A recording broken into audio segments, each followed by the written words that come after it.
Okay, welcome back to members of 121 Community Church in Grapevine, Texas, and our ongoing study in the Gospel of Mark. We're going to take a look at the final lesson in chapter 4. It'll be 4:35 through 41. And let's go to block 1 and take a look at the text. That day, when evening came, he said to his disciples, "Let us go over to the other side." Leaving the crowd behind, they took him along, just as he was, in the boat. There were also other boats with him. A furious squall came up, and the waves broke over the boat, so that it was nearly swamped. Jesus was in the stern, sleeping on a cushion. The disciples woke him and said to him, "Teacher, don't you care if we drown?" He got up, rebuked the wind, and said to the waves, "Quiet, be still." Then the wind died down, and it was completely calm. He said to his disciples, "Why are you so afraid? Do you still have no faith?" They were terrified and asked each other, "Who is this? Even the wind and the waves obey him." Very, very powerful, and especially we need to give attention to verse 40 and 41, because what John Mark wants us to do is to basically ask that same question as readers of this gospel. Simon Peter and John Mark want us to ask the question, who then is this? Who then is this is the question we're to ask as we study this gospel. Because we have to admit, this is not a familiar Messiah. This is a different Messiah. It was not the expected Messiah in the first century. And even though we've had 2,000 years of church history and theological history and history of doctrine, we still have to admit that we are in a process of learning who then is this Christ. And we will always be in that process of learning. We never arrive at a complete understanding, a perfect understanding of Christ. It is a task for the entire life of the believer. We are involved in that learning process forever. So we ask, with the disciples, who then is this? We ask that same question. And especially for me in this Gospel of Mark, this is my first in-depth study of the Gospel of Mark. And I have to admit that this is a very unusual approach to a gospel. I mean, you've got Christ telling people to be quiet, don't testify about what I've done. That's very strange in itself. But we have the theme of the Messianic secret, which I was not aware of until I got into this study. But we have that very dominant thread of a theological theme for the Gospel of Mark as a theological theme of the Messianic secret. So I am very much forced into asking that question, who then is this? Who is this Christ being portrayed by Simon Peter and John Mark in the Gospel of Mark? Let's go to block 2 and take a look at the commentary by Ruckman and Edwards.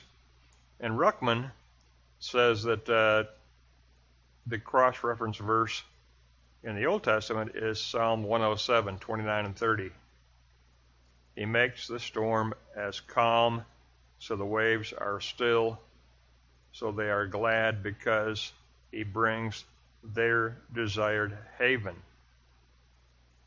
And very, very true. That is a very strong cross-reference. Let's go to Edwards.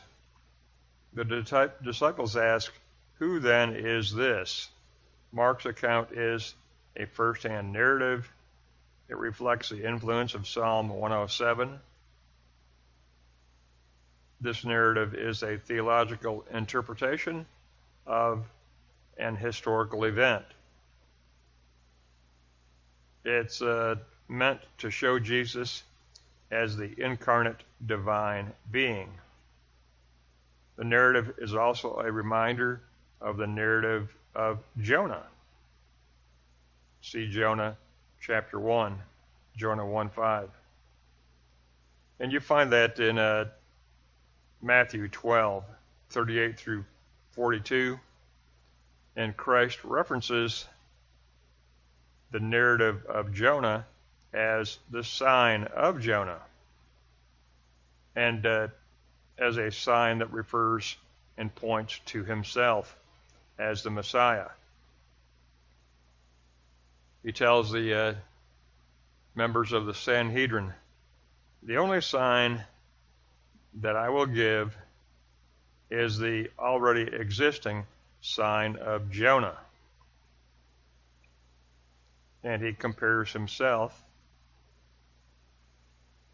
and his future.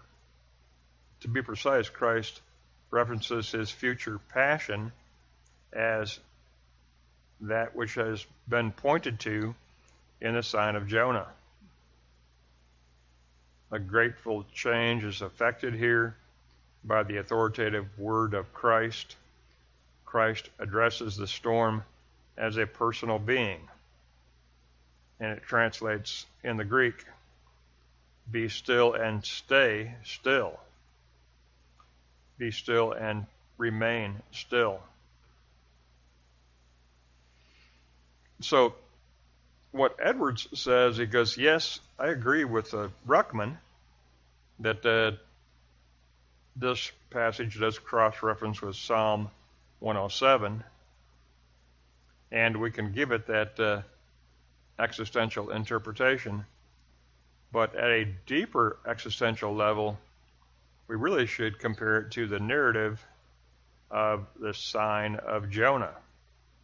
And that is recorded in Matthew 12:38 through 42. Christ says, "The only sign you shall receive is the already existing sign of Jonah." And then he mentions his future passion as that toward which the sign of Jonah points. And very, very powerful. So this narrative functions as a sign. It should remind us of the sign of Jonah, says Edwards, and I agree with him there. Let's go to the Greek. And in the Greek, I looked at 40 and 41. Why are you fearful? Do you still not have faith? Christ criticizes the disciples as not yet attaining unto genuine faith. Do you still not have faith? And they were saying to each other, "Who then is this?" The disciples are trying to figure out, who is this teacher that they have given allegiance to? Who is this Jesus of Nazareth? Who is he as the Messiah? He's not the Messiah that we've been taught would be coming. He's not the military leader. He's not a rebel trying to overthrow the Roman military. Who then is this as a Messiah? Who then is this?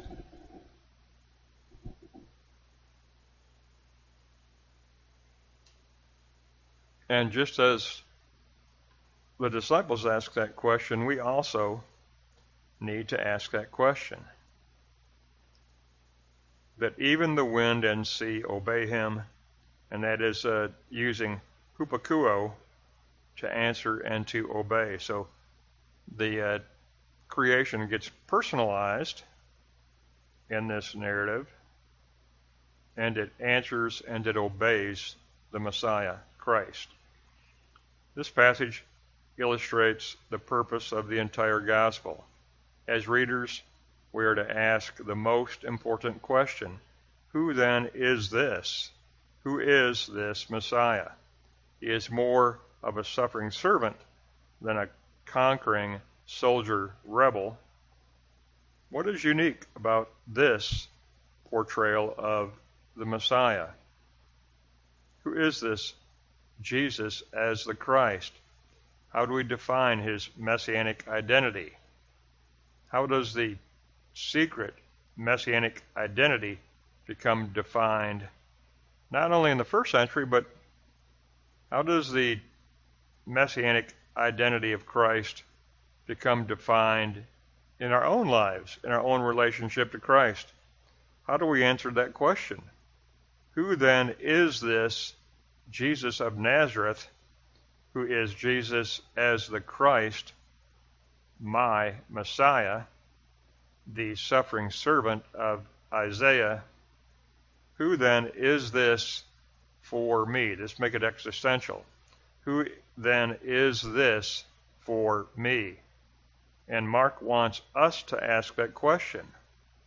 Mark wants us to existentially pour our lives into this narrative and to take it up as existentially important for our own lives. And it is.